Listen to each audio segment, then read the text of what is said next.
So this is the cover for the jack. This is to stay on when it's raining, when you're storing the camper, just to keep water off this. There's two buttons. Red button turns on the light, and this switch raises and lowers the jack. There's also a spot on the top where you can put a manual crank in. If the battery is dead, you can run this, you can hand crank it if you have to. This is your propane regulator, and this knob turns left or right. So that little pointer, that points to the tank you're using. So right now it's pointed on this right tank, and it's green. Green's telling you there's gas in the tank. When the tank runs out, that'll turn red. Now when you're storing the camper and you're not using it, you're going to want to shut those tanks off. And also behind the tanks here, there's a red key switch, and you're going to want to shut that switch off as well. That switch is a battery shut off. That disconnects the electric from the battery, so the battery doesn't go dead while this is sitting and not being used. This light, there's a little switch underneath it to turn it on and off. In your compartment here, so that's your electric cord that's under there, and these are the manual cranks I mentioned. So this silver crank, that's for the front jack. This gold crank is for the stabilizer legs, and there's a really long crank which is for the slide out manual override. I'll show you where that is as we come around to it. Now this port right here, this is to fill the onboard tank. This is so you travel with water. So this is to bring water with you where you're going. This is used if you're boondocking or you're going to a state park. If you come home and you haven't used all your water, underneath the camper you're going to see the fresh water drain, which is right there. And when you're storing the camper, make sure you open that and you drain off any unused fresh water from the system. Also back in the corner here, these are your wastewater drains. And there's two handles. There's a black handle and a gray handle. And these handles, you just push them in and out. That's open, I just closed it. Gray is your sink and shower waste. Black is for the toilet, that's to drain. So both of those drain wastewater from the unit. There's also a built-in flush system for the black water. So when you're done camping and you empty the black water, you want to connect a hose right here, and that flushes the tank out so that it's clean before it's being stored. All right, down here you got a couple things. One, you got cable and satellite hookups there, if you have either of those. There's also your city water port, which is the main port you'd use at a campground to connect your camper to external water. And this other port is for the antifreeze, the winterized system. So that doesn't use, this port, no water. That's only used during winterization to pump antifreeze through. This city water is the port you'd normally use when you're camping and you're going to connect into a water system. That's the outside shower box. This is where the power cord goes. We use an extension cord here at the shop, but you're going to use the heavy duty cord that comes with the camper anytime you plug this in. Around the side, this is an outside spray port. This is part of the outside kitchen feature. If you look in the fridge, that hose goes on that spray port so you can get water over here. That's a thermostat for this fridge. This fridge is electric only, so this only works if you're plugged in. If you guys use this fridge for a while, remember when you unplug your camper, if there's ice in here, it's going to melt and it's going to leak out. So make sure you put a towel in here and wipe up the water. So there's a 2-burner stove here. If you want to use this, you have to grab this propane hose, and this hooks up right here to this propane port. And that's how you get gas to this so you can cook outside. This is a TV bracket if you want to mount the TV outside. That's the vent for your fridge. It's the vent for your furnace. This is the vent for your stove. This you have to open before you use it. See, there's a little flap in there. keep it closed when you're driving. Now the water heater, again, this is the vent for the water heater. This is controlled from the inside, but I do want to point out to you, and this is winterized still. This is the drain plug for the water heater. This has to be installed before you start camping. It's out right now because we are still winterized. There's also a pressure relief valve at the top, and that's this. Okay, this is something, the first time you use the camper, when you connect to a hose, you have to come over and open that valve for a minute and purge the air out of the tank, and usually water come out of here once the tank is full. Okay, that's a one time. You do that in the beginning of the season, and then that's it. You don't have to touch it until next year. To raise and lower the steps, first make sure the door is opened all the way. Then you just lift these in and out. When you lower the steps down, these legs are adjustable. They slide in and out. This pin pulls in and out, so you have to pull this pin right there. You have to pull the pin out, and then the foot will extend. And you want the steps level, and you also want to make sure there's clearance. And when you close the door, you're going to see it's very close right here. If the step is up too high, it will hit and you won't be able to use the door. So if that's the case, you may have to lower this down. Right now it's really close. You should probably, we'd want to lower this down.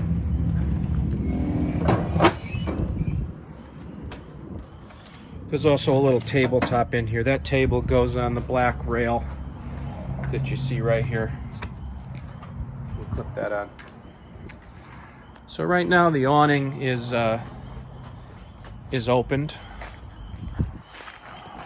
Now this awning's designed mainly for sun, okay? But if you have a light rain, you can pitch this to drain. And to do that, you're gonna reach up here with your hand and just pull straight down.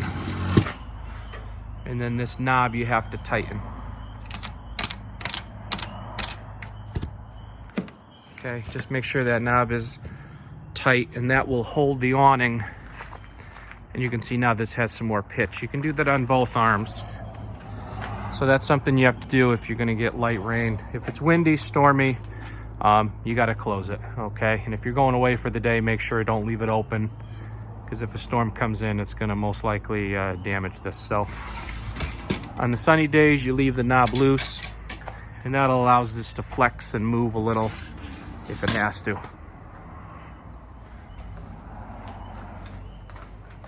All right, inside. So this is the main monitor panel. So these two switches here, that opens and closes your awning. That opens and closes your slide. Over here, there's 3 light switches: interior, porch, and awning light. Awning light's the LED strip that's under the awning. Wi-Fi turns on the Wi-Fi booster. And if you switch that on, you'll see the network pop up on your phone, and you'll have to type in that password. And that is the control panel address that you log in to configure the Wi-Fi Ranger for use. Up here, this is your holding tank monitor. So this will show you how much water is in your tank. Like for example, if I wanted to check my black tank, you push black, and right now it says empty. As you use it, you'll see more lights come on. When all 4 lights come on, it's full. That means you have to empty it. And over here, you've got your tank heater. That's if it goes below freezing. You've switched that on, and that's going to heat your underbelly tank so they don't freeze up on you, hopefully. Water heater is, that turns on your water heater. You can use gas and electric. Electric only works if you're plugged in. Gas will work anywhere. And that takes about 20 minutes to heat up. And the water pump is your pressure pump. The water pump's used if you're boondocking or if you're camping in a state park where there's no water. You turn that switch on to create water pressure using water from your onboard tank. Now, when you're not using your tank, if you're hooked up to a hose, that pump stays off. That's only used if you're like boondocking, okay? your TV. Behind the TV there is a, see that little green light, and there's a button right there. And that button turns on and off the antenna for the TV. This is your rotation for the antenna, by the way, right here. That allows you to rotate the antenna. If you go somewhere with cable, you have to switch that off. Right now we want the antenna, so I have it turned on. And the first time you set this TV up, you have to use your remote. You have to go into the menu. You have to go to channel, and you have to do auto scan. That will find all the stations that are local and load them into the TV. Now the TV has some built-in speakers. There's also a sound bar down here, and if you want to turn the sound bar on, you have to come down to your radio. Turn your radio on here. So this is going to go to FM mode first. So these two buttons up here, these are your speakers, 1 and 2. 1 is the sound bar, 2 is outside. You got 2 outside speakers installed over there.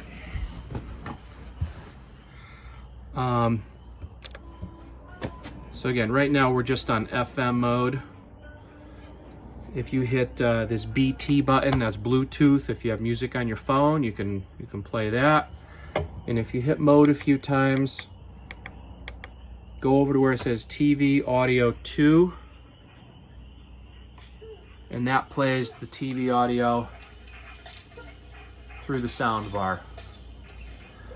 This also has a CD and DVD player built in, and some other ports down there you can connect to as well. To shut this off, you just hold down the power button until it says standby, and that shuts it off.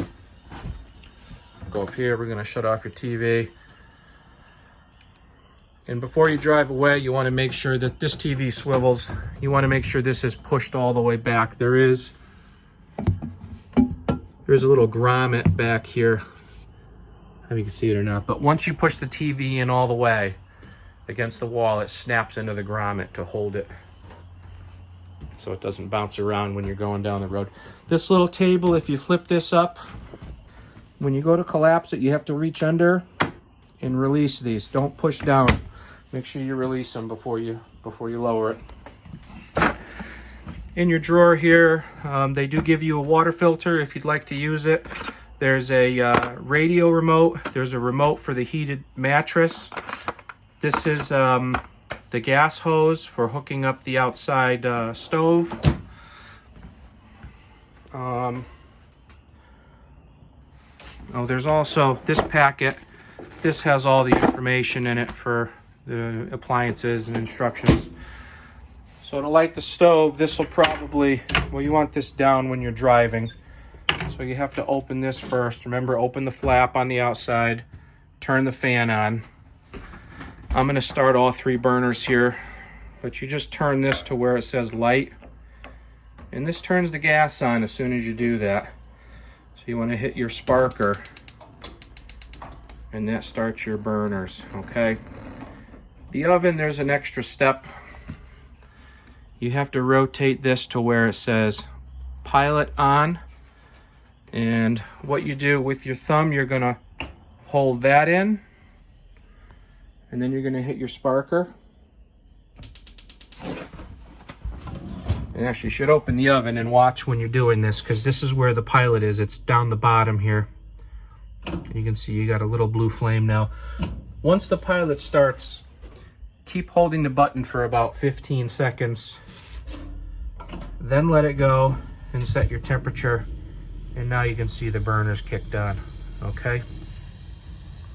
When you're through with the oven, go all the way to off. You want the pilot to shut off. Don't leave the pilot burning. And make sure this is cooled off, because this area gets hot. This is where the vent is for the oven. Make sure that's cool before you close that up. And when you travel, obviously, close it up. Down there's the fuses and circuit breaker panel for the unit. These refrigerator doors, these are your locks. You can see they tilt a little bit. So you have to tilt this before you pull open, okay? Now this is off right now. If you want to turn on the fridge, the buttons are up top. you're going to see an on-off switch. So hit that and you should see this auto light come on right here. If you don't see auto, then just push this button until it lights up. Auto means it's going to try electric first. If there's no electric, it will go to gas second. So it always tries electric, then gas, okay? If you lose electric while you're camping, it'll go automatically to gas for you. So really you want this on auto all the time. You can manually switch it if you want, but you'll normally just leave it on auto and it will switch itself as it's needed. This refrigerator takes several hours to get cold, so make sure that you turn this thing on ahead of time and give it a chance to get going. I'm gonna shut that off. Down here is a propane leak detector. That's also a carbon monoxide detector. That'll beep at you if it needs to. There's a smoke detector up here. This is hardwired, or this is battery, so you have to put a battery in here periodically. There is one in there now. The propane leak detector is hardwired, so that runs pretty much all the time. You don't have to do anything with that. This is a thermostat for your heating and cooling. This is very simple. You set your temperature, and then you select heat or cool down there. There's a fan switch for the air conditioner, so you can put the air conditioner on high or low mode. So nighttime, put it on low, and it'll run a little quieter. Now the air conditioning comes through these ducts in the ceiling. You can open and close these and stuff. There's also main outlet on the air conditioner, and this on a real hot day, you're going to want to slide that open, and that sends all the cold air out directly, so the camper cools off quicker. All right, in the bathroom, so there is a GFI outlet over here. This is hardwired. Again, this is hardwired to all the outlets in the camper. So if one of the plugs doesn't work, you have to come over and to reset that. That's the main outlet. There's a light switch here for your ceiling lights. This crank, this is to raise and lower the vent, and that's to turn on the fan. This has a cover over it from the factory too. You can leave that open even when it's raining. There's a foot pedal on this side of the toilet. And this foot pedal works, there's two positions. If you push it halfway, that's going to fill the bowl with water, and then all the way flushes. Of course, these toilets you have to manually fill with water before you use it. They do not automatically fill up like at home. Now this does have the water, they call it water saver. What this is this will preheat your hot water before you take a shower, so you're not wasting cold water down the drain. This feature is only used when you're boondocking and you have your pump on and you're using water out of your tank. So if you go to a campground that has water, this lever has to stay in the down position like it is right now. So that's how you'd use it normally. But if you're boondocking and you have water in your tank with your pump on and you want to try to save some water, the way you would use this feature is you turn this up, then you turn on your hot water, and you pull this up like you were going to take a shower, except no water will come out of the shower. It gets recirculated until it's hot. This will change color. That'll turn from blue to white. Once it's white, that's going to signify the water is warm at the fixture. And then you're going to flip this down and you'll get hot water out of the shower head instantly. Okay, so the normal position is down.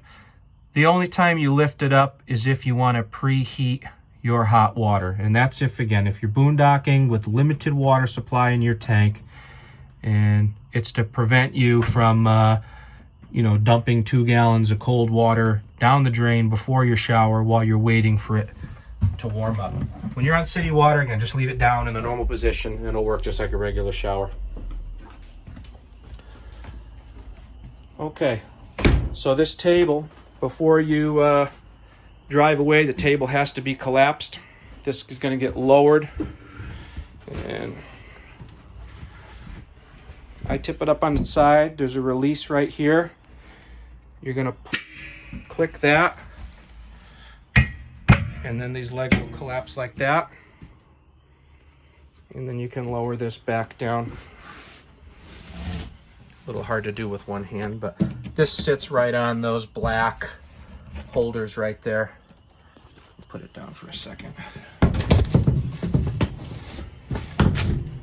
Okay, so now this is in the lowered position. This is also, if someone were gonna sleep here, the table would get lowered. You would remove those rear cushions and fill in the space over here. Now these cushions, they're Velcroed. That's a Velcro snap right there. You have to reach your hand back here gently and release that Velcro. Don't just, you know, yank the cushion, because you may rip it if you're not careful with it. This is a tire pressure monitor. In this container, there's a suction cup mount and a cable to recharge it.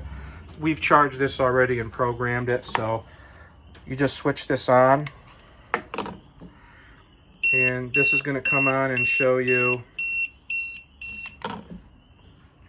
your 4 tires that are on your trailer right now.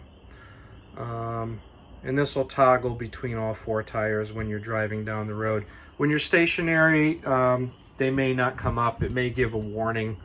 This really has to be, the tires have to be turning for this to work properly.